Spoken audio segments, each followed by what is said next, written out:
Melbourne টেস্টের পঞ্চম দিন নাটকীয়তায় ঘেরা। চা বিরতির সময় ভারতের সংগ্রহ ছিল 112 উইকেটে।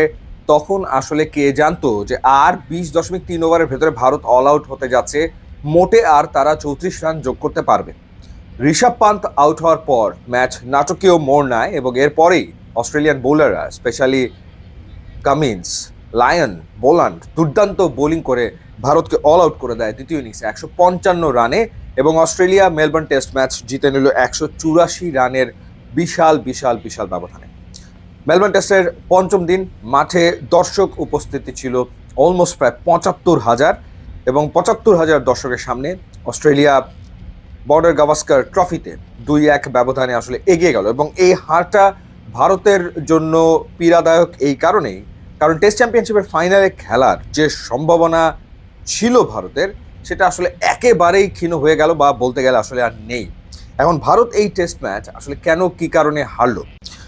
প্রথম ইনিংসে 474 করেছিল অস্ট্রেলিয়া, দ্বিতীয় ইনিংসে করেছে 234, ভারত করেছে প্রথম ইনিংসে 369। প্রথম ইনিংসের যে 100 রানের মার্জিন, এটাই আসলে ভারতের পরাজয়ের মূল কারণ। ওই ফার্স্ট ইনিংসের 100 রানের যে সেটাই আসলে অস্ট্রেলিয়াকে একটা বিরাট একটা অ্যাডভান্টেজ দিয়েছিল, যার কারণেই এই ম্যাচ আসলে ভারত হেরেছে।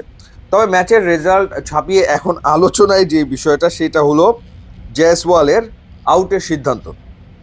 জয়সওয়াল 84 রান করেছে, এবং সে যতক্ষণ ধরে ক্রিজে ছিল সে আসলে ফাইট করছিল, এবং দ্বিতীয় ইনিংসে ভারতের যে 155 রান, তার ভেতরে 84 রানই এসছে জয়সওয়ালের ব্যাট থেকে।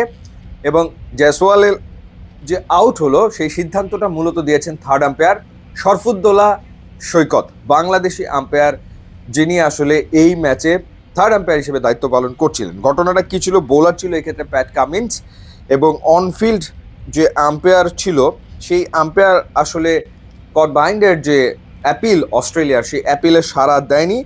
পরবর্তীতে অস্ট্রেলিয়া রিভিউ নেয়, এবং রিভিউ নেওয়ার পর যখন স্নিকো চেক করা হয়, তো দেখা যায় যে স্নিকো কোনো ব্যাট বল কানেকশন বা ব্যাট আর গ্লোভসের কানেকশন শো করছে না।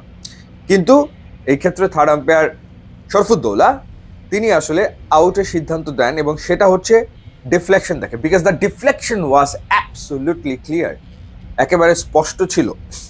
তো যখন ফ্রন্ট অন ক্যামেরায় দেখা যাচ্ছে যে ডিফ্লেকশন ক্লিয়ার, এবং থার্ড আম্পায়ার তখন চাইলে এই ডিফ্লেকশনকেই কনক্লুসিভ ধরে নিতেই পারেন, তখন আর স্নিকোতে দেখালো কি দেখালো না, সেটা থার্ড আম্পায়ারের কাছে খুব গুরুত্বপূর্ণ বিষয় হয়ে ওঠে না। কারণ যে ডিফ্লেকশন তিনি দেখতে পাচ্ছেন, সেটা যদি তার কাছে কনক্লুসিভ হয়ে যায় যে হ্যাঁ, ব্যাট বল বা ব্যাট বা বলের সাথে গ্লোভের কানেকশন ডেফিনেটলি রয়েছে, তো সেই ক্ষেত্রে তো হয়ে গেল আউট, এবং সেই সিদ্ধান্তটাই আসলে তিনি দিয়েছেন। তো তারপর এটা নিয়ে বিতর্ক আসলে হচ্ছে, কিন্তু সাইমন টাফল, তিনি আম্পায়ার, আইসিসির আম্পায়ার ছিলেন, তিনি ক্লিয়ার করেছেন যে একদম ভালো সিদ্ধান্তই দিয়েছেন, এবং এটা নিয়ে বিতর্কের আসলে সুযোগ নেই। তারপরেও দেখলাম সোশ্যাল মিডিয়াতে আসলে বিতর্ক হচ্ছে। তো ব্যাপারটা সিম্পল, থার্ড আম্পায়ার চাইলে সে ডিফ্লেকশন যদি তার কাছে মনে হয় যে ক্লিয়ার, ক্রিস্টাল ক্লিয়ার, তাহলে স্নিকোতে যদি এটা নাও আসে, তারপরে আম্পায়ার সিদ্ধান্ত দিয়ে দিতেই পারেন।